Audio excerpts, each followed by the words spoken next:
pick a date for your closings. Make sure it's on Tuesdays or Wednesdays.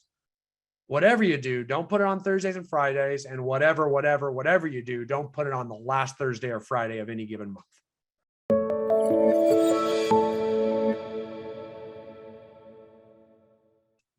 Real estate negotiation again. And these are going to be more, practical applications, the actual scripts and strategies we use in negotiation, but it may not be the type of negotiation you often always think about. I mean, some of it might be. And this comes from, because oftentimes I would say more often than not in real estate, because real estate has become so plug and play with our contracts, there isn't a lot of face-to-face negotiation that goes on between buyer and seller, or even buyer's agent and listing agents. It's really just, sending contracts back and forth. And we are going to talk a little bit about that.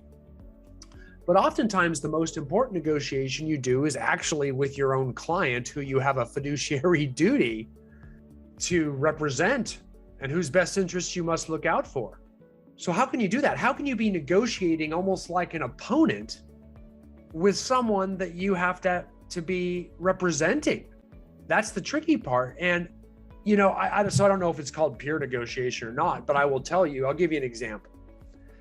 You do it all the time. You do it like, for example, with your doctor, right?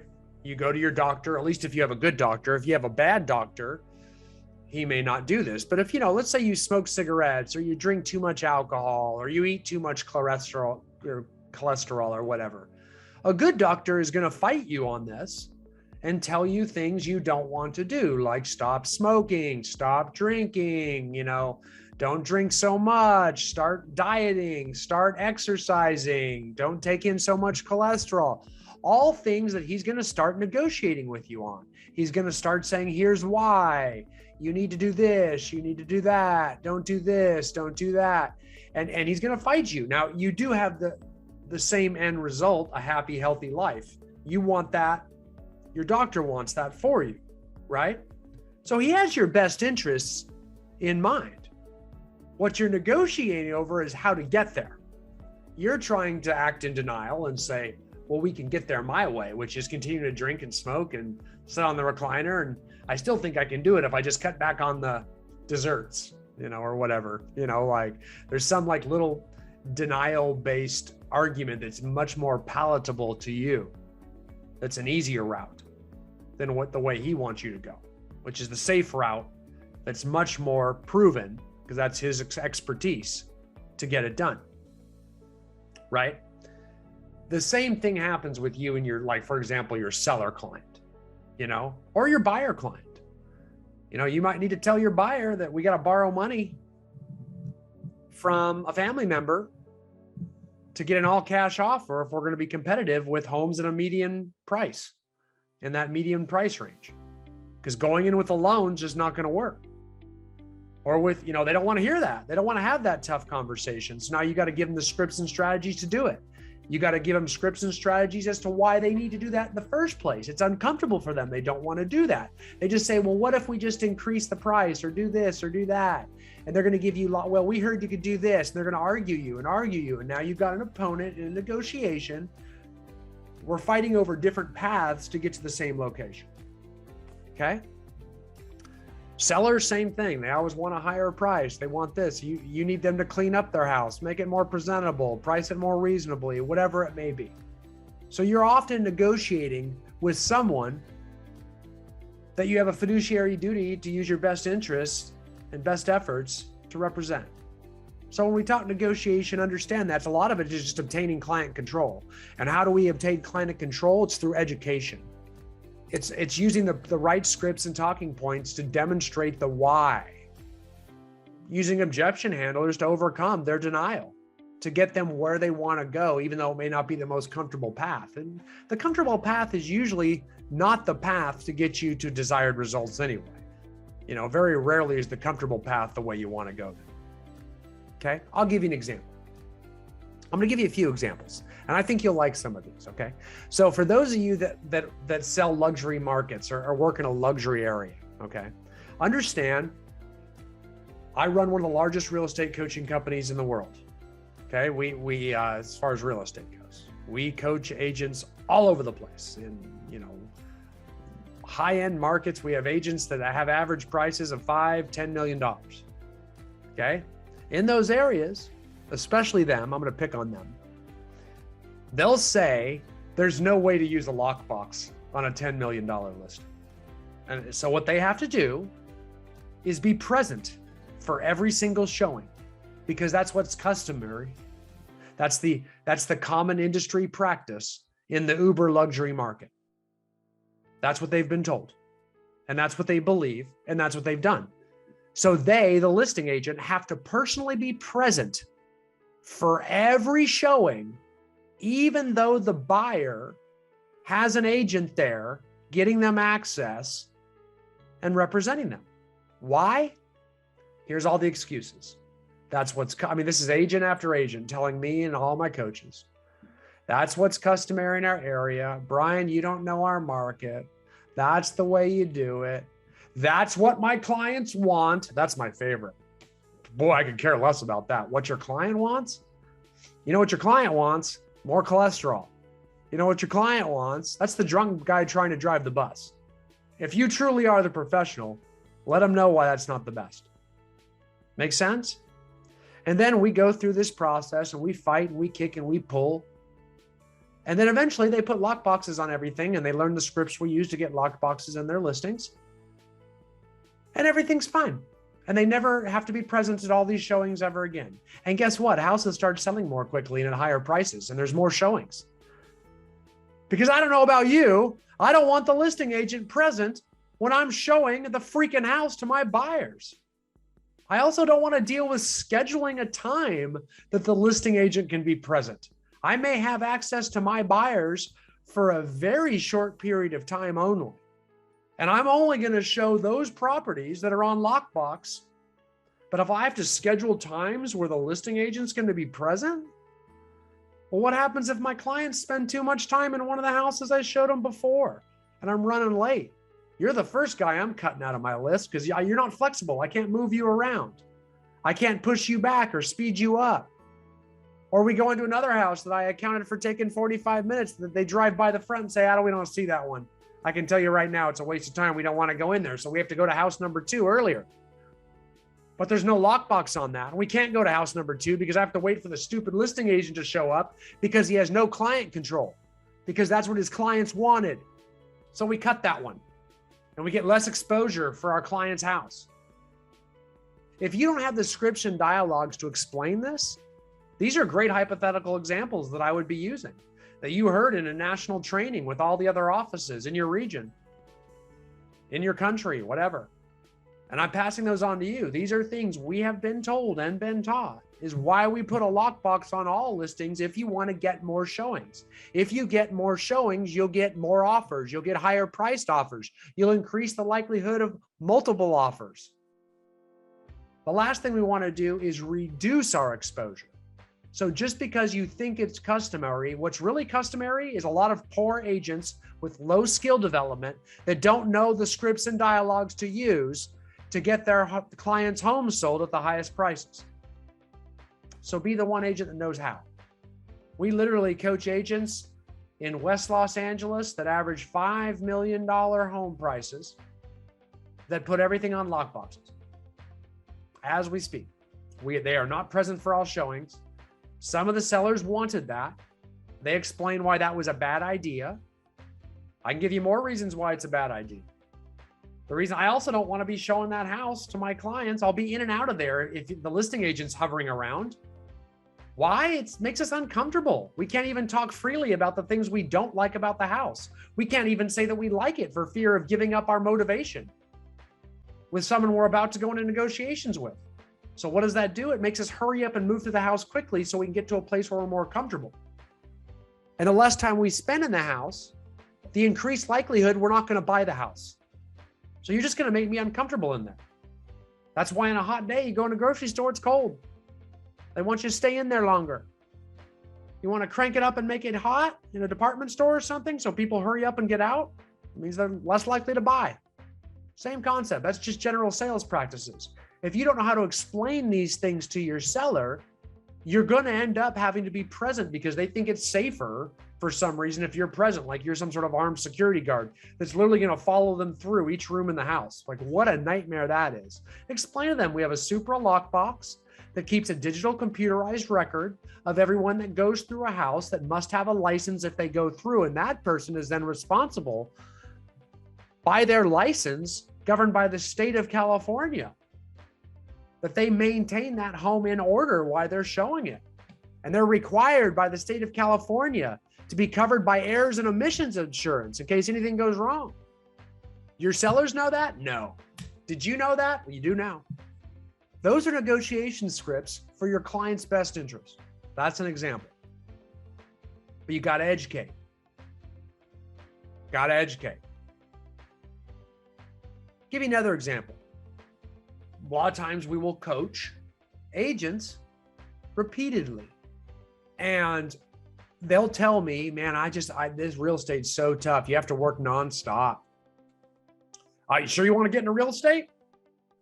You're always working. Nights, weekends, doesn't matter. I mean, that's real estate. And my response is, if you say so, but I don't think it is. It only is if you have poor skill development and you don't know how to negotiate. Because that's not true. Most top agents do not answer their phone after 6, 7 o'clock at night. But that's just the top agents. Low producers, yeah, they answer the phone all the time. They have no skill training, no development. They're desperate. That's not customer service, guys. Nor is it professional. I mean, do you consider real estate a profession? Do you want to be a professional? I mean, think about it. When you think of professionals, do you think real estate agent? No. You think doctor, lawyer, accountant. Those are professionals, right? All people that don't answer their phone after 5 o'clock, by the way.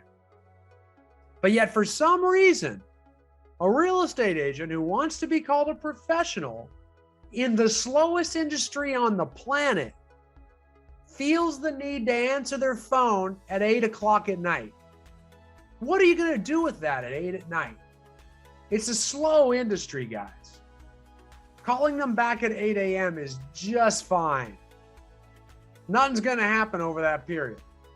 Nothing. Unless, of course, you pick it up and really think something is going to happen. And then you talk to them from 8 to 8:45, and then you write up that offer from 9 to 9:45, and then you email it to them at 10 o'clock at night. You wait for them to sign it and get it back to you at 10:30 in the morning, 10:30 at night, and 11 o'clock you put it over the listing agent, and you really think the listing agent's going to do something with it at midnight. Because he's not. Because he's a top producer.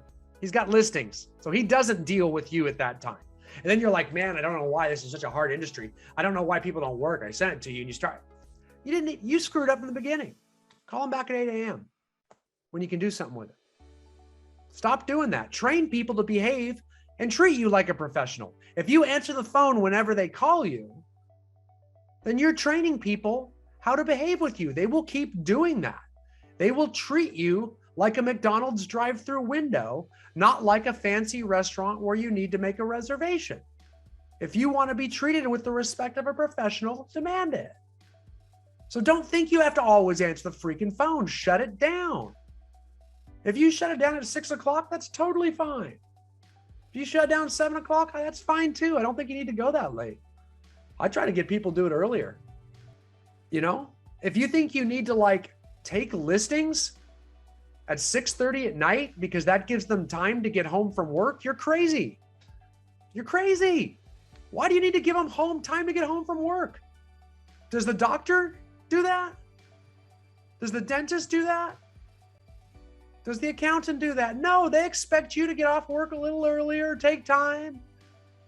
I don't want to deal with people at 6:30 when they're tired and they're hungry and their kids are running around and you don't have much time to talk and we can't be professional. We make bad decisions because we're cranky and hungry.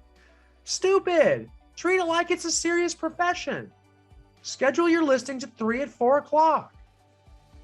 Hold the line. Use the tools that we've been talking about on negotiation. Be okay with no's. Hold up your standards if you want to be a professional. Stop trying to be Johnny on the spot. If you're making Johnny on the spot your value that you add, oh boy, you're right. You're going to be a bottom feeder. You're a dumpster diver. You're going to have the worst clients out there, the clients no one else wants, the ones that just demand it right now. I want you right now, or I just move on to the next one. If that's what all your clients are going to look like, what a nightmare. What a freaking nightmare. That's the business you're developing by your design. You basically got unprofessional clients because you're desperate. If you act desperate, you'll believe it desperate, right? Imagine this. I need an attorney right now. So you just start calling until an attorney will meet with you right now. Can you imagine? You call a good attorney and he's like, I'm in trial this week, but I've got some time next Tuesday if you want to come in. Otherwise, we could schedule a call Friday afternoon about 3:00. That sounds like a normal, good attorney to me. He has other clients. You call the attorney that says, hey, yeah, I'm just hanging out. Come on down right now. I'm totally free. I'm starting to worry about the level of competency of the attorney you're about to go get into a relationship with. Same with real estate agents. If they're totally free to jump for you right now, you're probably their only client. Might have a competency issue. That's why you wonder how the top agents get so many clients. Hold your standards. Hold the line when you negotiate with your clients over your standards. All right, example number 3, practical application. You are not available to your clients, your vendors, or your affiliates in the morning. Your mornings are you. Your mornings are exercise, prayer, meditation, family, lead generation activities. Those are your mornings. So if an appraiser needs you to open up a house for him, tell him to get a lockbox key, or you can meet him in the afternoon. If the home inspector needs to do a home inspection in the morning, tell him to get a lockbox key, or you can meet him in the afternoon, but you're jammed up in the morning. If you think the buyer needs to be present, say, hey, the home inspector would prefer to do the report because it takes a long time and he needs to focus. You're going to get a full copy of the report and the home inspection. Any questions you have about it, I can go over with you, and the home inspector will definitely talk to you about any problems or questions you have. And that's true. They'll all do that. And you just want to make sure your home inspector will do that. But if you got to make it a big old deal where you go to the house with the home inspector and the home inspector's got to go there and the buyer's got to go there, you're cruising for a bruising for everyone involved. You're going to make this so stressful for that buyer. They're going to have the worst home buying experience ever. They're going to freak the heck out. Be a nightmare. And you wonder why some, and we think we're just providing this great customer service. And we wonder how some clients just talk about how stressful a transaction is. It's an agent that doesn't know how to manage client control or client expectations. They wonder how stressful it was. It just was. It was just stressful. I don't even know why. Well, there's one reason right there. You just took a drunk person and put them in a situation where they have to make all these decisions and they get stressed out about stuff they know. I mean, we see this stuff all the time. Oh my God, a water heater's not strapped. Like for us, it's just mellow. We'll handle it. For them, they're like, what about an earthquake? This is crazy. These sellers are so reckless. They just get all stressed out. Any of you guys ever had a colonoscopy where you can actually have a choice there? You can get knocked out. I recommend that choice. Or you can actually watch the video, go up the chute. Don't do that one. Let the drunk guy, you literally don't do that one. Get knocked out. Don't watch the video. That's stressful. That's stressful. Just relax and let the professional take care of things. That could be my best analogy I've ever done in my life. So just want everyone to know that. So the idea, so that's kind of the concept. Take it, handle it, make it painless for them. Don't get them all involved. And I talked about this when we talked about, different negotiation strategies back and forth. Don't go asking your buyers and sellers like, hey, so where do you want to counter on this? Don't do that. You go stress them out. Come to them with a solution and a suggestion first. Here's what I recommend. You put them on the spot and you stress them out. You're supposed to be the pro here. Just like the doctor doesn't say, here's what I think you should do, or the accountant doesn't say, which items do you think we should write up and deduct this year? How much depreciation do you think we should take this year? They don't do that. They tell you what to do. They take all that stress away because they're the professional and they expect to make those decisions for you. They're going to run them by you. They're going to make sure you're okay with them, but we're not going to make them struggle. I want you lead generating in the mornings, every single morning. I want you working out. I want you being there for your family. I want you being physically fit. I do not want you running around and helping out your vendors or showing property in the morning. That's what the afternoons are for. You get your work done first every single morning. If you haven't read an amazing book, it's on my recommended reading list. It's called The Miracle Morning by Hal Elrod. Strongly recommend it. They even have a new updated version called The Miracle Morning for Real Estate Agents, which was co-written by a few of my friends in the industry. And it really talks about the importance of having a structured, blocked morning without distraction. So you don't have time to like all of a sudden train wreck your business plan and your career in the morning to let an appraiser in or to let a home inspector in. That needs to be afternoon. So just remember, if anybody says, hey, are you free to get together on this morning at 10 o'clock? I'm kind of jammed up in the morning, but I could be free at 11:30 or, after lunch or 1. Do it that way. Always have that script ready. Be remotely busy. Don't just always be available. And they don't need to know who the appointment's with. They don't need to know the appointment is with yourself. I've got an appointment. Actually, I have another appointment that morning, and it could just be you, making your SOI calls. Could be you doing your meditation. Could be you dropping the kids off at school. Whatever it is, I don't care. It's none of their business. It's no one's business what your appointments are or who they're with. The fact is, you've got it in your calendar time blocked. So therefore, it is an appointment. You're not a liar. And you just say, I've got another appointment at that time. You are not free or available in the mornings in real estate. People don't usually want to see real estate on weekday mornings anyway. It's usually in the afternoons. People don't usually want you to list their house or have a listing appointment in the mornings either. It's usually in the afternoons. And just so you know, I just mentioned The Miracle Morning. That's a book, not a podcast, by Hal Elrod. The Miracle Morning. Okay? So, so that's that's your idea. And I know you think this is hard. So, and the same thing is actually really true. So for those of you that really have a hard time staying focused, which is all of us humans, like let's say, you've got a client event coming up, or you're, whatever you're doing to lead generate, and you're staying in touch with your SOI. Maybe you're texting them, or you're on Facebook doing your 10-10-5, or maybe you're calling them on the phone, which I actually like best, believe it or not, still. To stay in touch, to catch up, maybe to do an annual review of their property and a CMA on their property. Any of the things we teach and we talk about here regularly. And then all of a sudden, your seller calls you. You see him blinking. You've got an active seller. The home's not finished, not called. Now you've got time block. I'm a lead generator. That's already a listing of yours. If you answer that phone, you're probably not going to lead generate anymore that morning.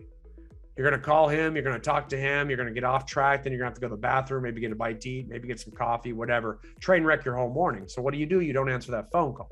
You don't pick it up. Top producers know how to do this.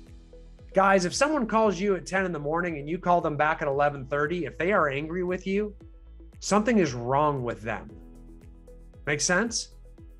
So start to develop those habits. Hold your time blocks. Your time blocks are to generate business. Your time blocks are to grow your business. If you spend time answering phone calls, that's servicing existing business.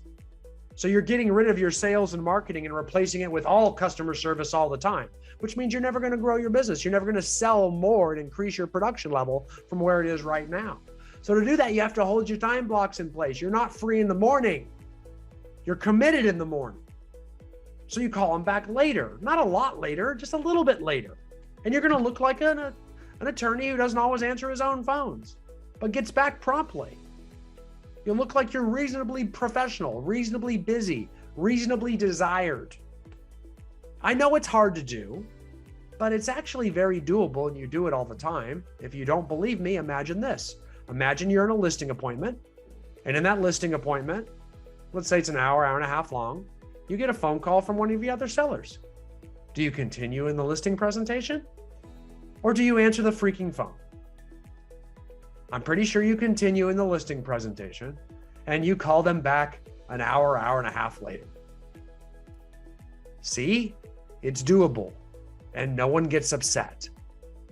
So you can do it too. The real reason you want to answer the phone is because it rescues you from doing something uncomfortable like lead generation or working out. That's why. So understand, this is crazy town. You're the mayor of it. You got to take control of crazy town. Stop buying your own excuses. Negotiate with your client to uphold your standards. Negotiate with your vendors to uphold your standards. Most importantly, uphold your standards to yourself. All right, point number 4 I want to throw out there at you. This one's important. Your listings go live on Wednesdays, period. Your listings go live on Wednesdays. If you put your listings live on Thursdays and on Fridays, like so many agents do, you're going to work all weekend long. That's the first one. Everybody's going to be calling you about it on Saturday and Sunday. And you're going to be one of those agents that says it's so hard working all weekend long. And you're going to reduce the exposure for your sellers. Reduce it. Here's why. If you list it on Wednesday, it just gives you 1 or 2 more days earlier to field all those questions during the normal work week from all the agents that see it. A lot more agents will see it because they're starting to look for what they're going to show their clients and schedule showings for that weekend. It's 1 more day they can see it. They can see it on Wednesdays, they can see it on Thursdays, they can see it on Fridays, rather than the people that just see it on Fridays and have to scramble on Friday to get in there.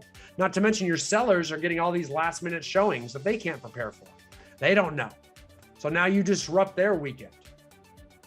But you just say that's how it is because you're a freaking tornado. You can't manage yourself using bad practices. So you make it stressful for your clients again. And you say that's just the market. That's what we have to do. But yet other agents aren't quite such a mess because they list on Wednesdays. Not to mention all the hype around, and hopefully you have an open house that first weekend. I pray you know to do that. You always have an open house the first weekend, preferably on the Saturday. Now you got all this hype. You're inviting your SOI to the open house, your circle prospecting and mailering and flyering and reverse targeting on Facebook to everybody on that reverse targeted database on Facebook to get all the neighbors to that open house on Saturday. You got time to market and get that open house going because you know it's going to get sold if you're in a low inventory market. Most people are all the time nowadays. So when that happens, you better take advantage of it. And you got Wednesday, Thursday, Friday to build up all the hype. And all that hype just increases the likelihood of multiple offers, which gets your seller a higher price. Why would you shorten it on a Friday or a Thursday? Why? I mean, that doesn't do anything for you. You worried about the other agent, the buyer's agents wanting answers right now? Stop worrying about the buyer's agents. They don't pay you for that. Stop worrying about other agents. Trust me. You're a negotiator, which means you don't people please. Remember that? Your client comes first. Not one agent's going to be, what do you think the agent's going to do? Say, well, you know what? I don't like it. This is too early. I want an answer right now. Beat it. Pound sand, buddy. Because you're breaching your fiduciary duty to your client. Like you're mad, you're upset. So the client's going to walk on a house right now? That's like walking on a blood diamond. There isn't going to be another one coming around anytime soon. It's like a buyer that's throwing a temper tantrum in a market when they have no leverage. Silly. We list on Wednesdays. All your phone calls will happen before the weekend so you can have a life. Your sellers will have a much more controlled life. You'll get increased exposure, increased activity around your listing. We always hold at least 1 open house per listing. It's always the first weekend, preferably on a Saturday because it front ends that push. Most of our clients that we coach have 2 open houses for every single listing, always.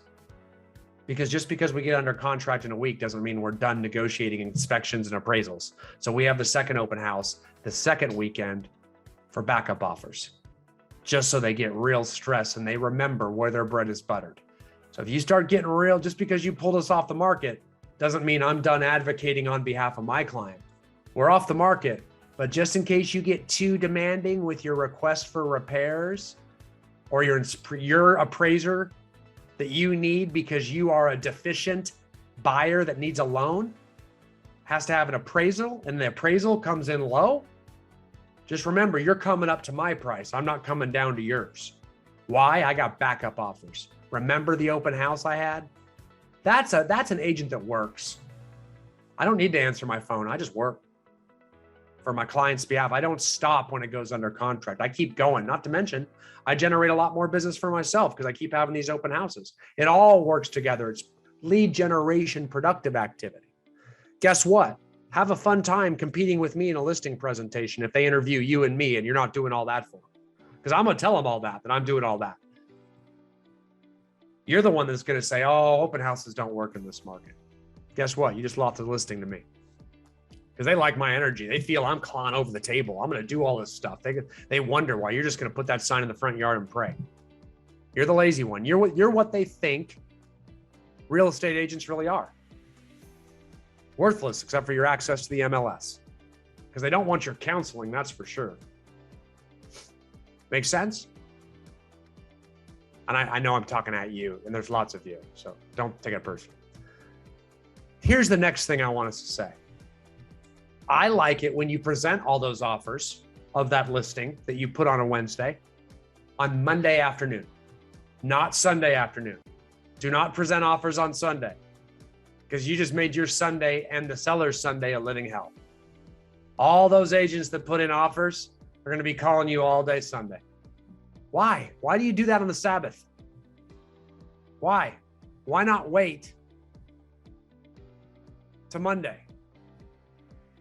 Sorry, everybody has different Sabbaths. Why do you do it on the weekend? Wait till Monday when everybody's at work and everybody's actually supposed to be working. Plus, it gives you one more day to collect offers. When the buyer's agent say, why? I want to answer right now. Say, I can't. This is my seller's instruction. That's when we're going to have time to sit down professionally and go over the offers. So you're going to have to be okay with that. I got to represent their needs. There's your script for negotiating with the buyer's agent.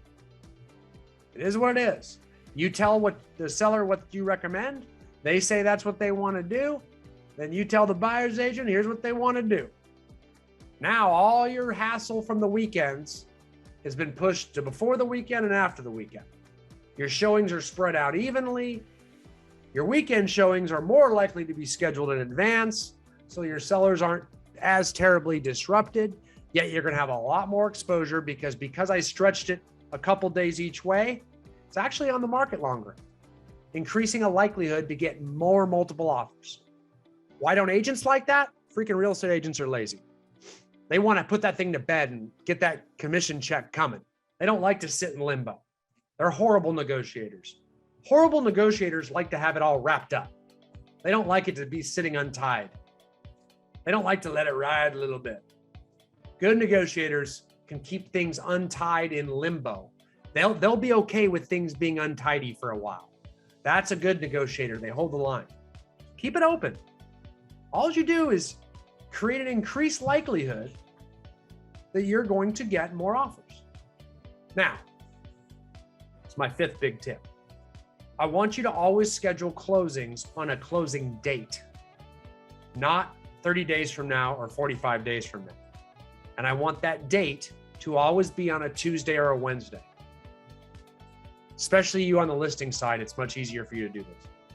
Always schedule closings to occur on a Tuesday or a Wednesday and do it by a date.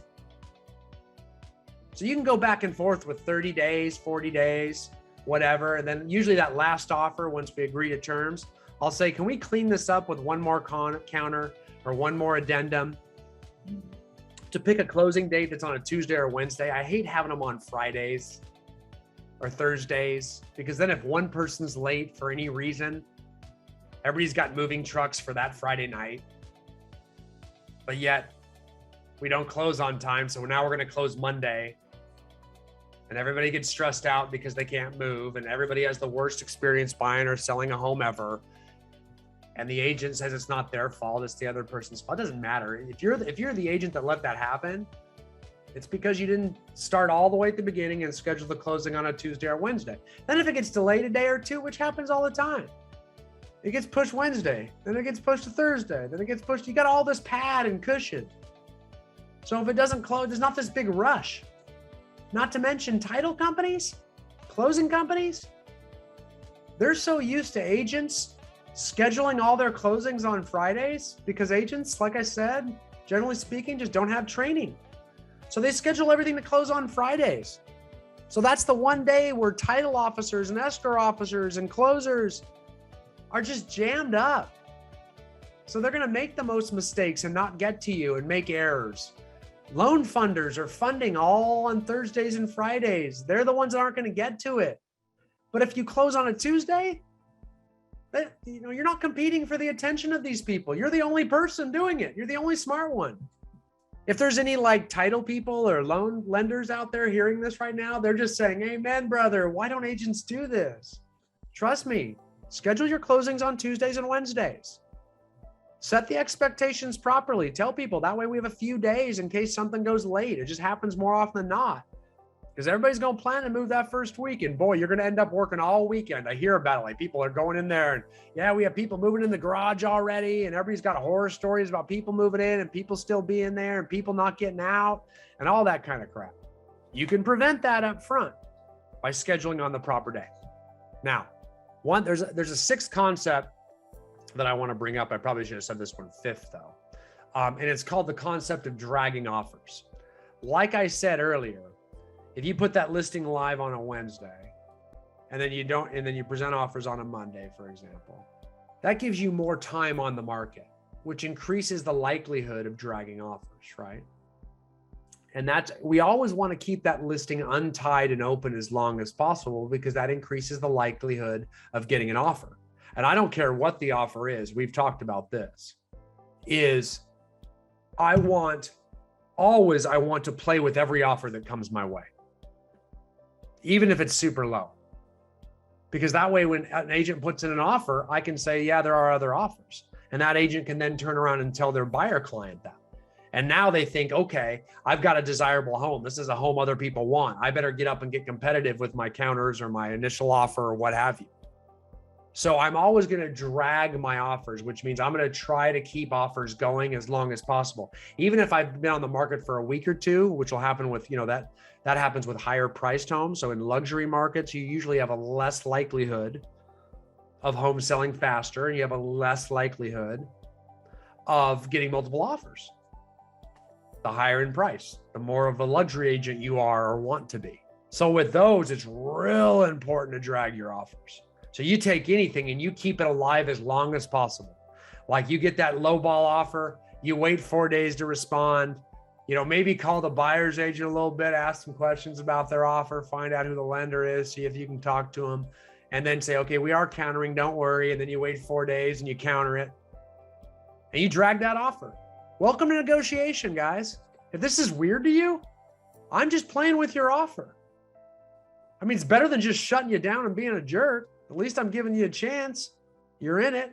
All the while, I'm hoping another agent calls me and says, you got any activity? I go, I got another activity, but there's room if you come in high enough. Now they're like hustling and they can use that with their buyer. And all of a sudden, I'm advocating and negotiating on behalf of my client. Foreign concept in real estate. But I'm dragging those offers. And guess what I'm doing the whole time? I'm telling my seller exactly what I'm doing. And he's like, man, I couldn't have done this as a FSBO. Man, I didn't realize, wow, my last agent wasn't this sneaky or this tactful or working this hard for me. I'm showing my work. Just like we do with, when I'm using the negotiating methods we've talked about. I'm showing them that I have a strategy and a plan, and they're loving it. Because that every guy, every husband at least, always thinks they're the best negotiator. They didn't know these tricks. So I'm showing them my tricks, showing my value. They're less likely to try to get me to shave my commission at the end of all this in order to accept one of these offers. They realize I'm working and they like it. See what I'm saying? So I'm bringing these practical applications and I'm trying to demonstrate what I'm doing to advocate and negotiate on my client's behalf.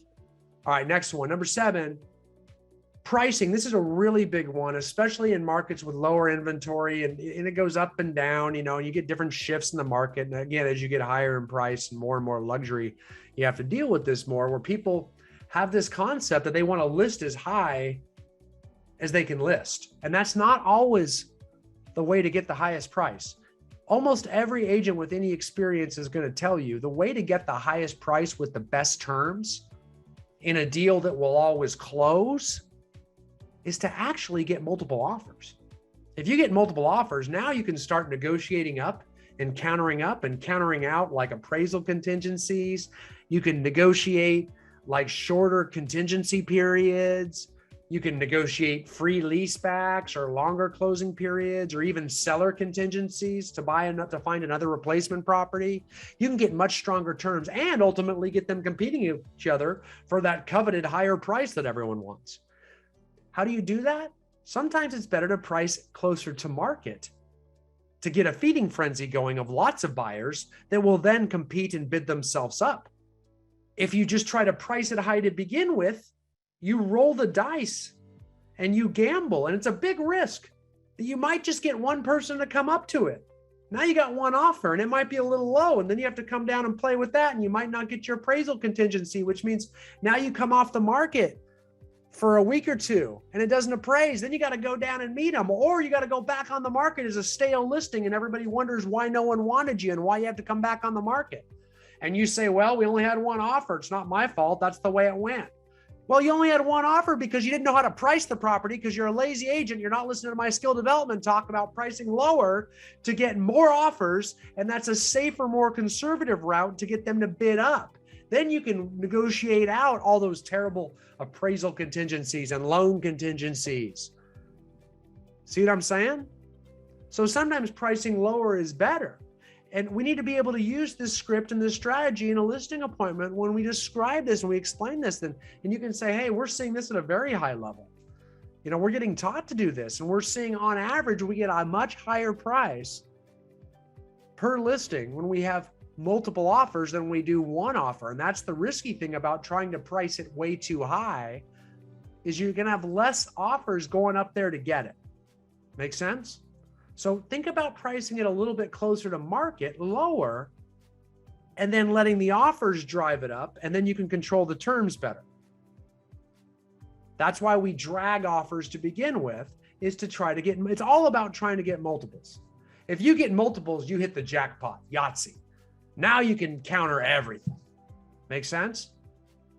Now you're advocating on behalf of your clients. You're not people pleasing. If the buyer's agents don't like it, well, that's not who's supposed to like it. So stop trying to make them happy. They're supposed to feel like it's a little painful. They're on the other side. If it's truly a negotiation, right? That's the idea, okay? That's the idea. I hope that helps. Oh, and one other thing I forgot to mention that Felicia really brought up, that you know, I said don't close on Fridays and Thursdays, try to close on Tuesdays and Wednesdays, right? Also, definitely don't close at the end of the month. That's like the double whammy. Closing on like the last Thursday or Friday of a month. That's when all the closings happen.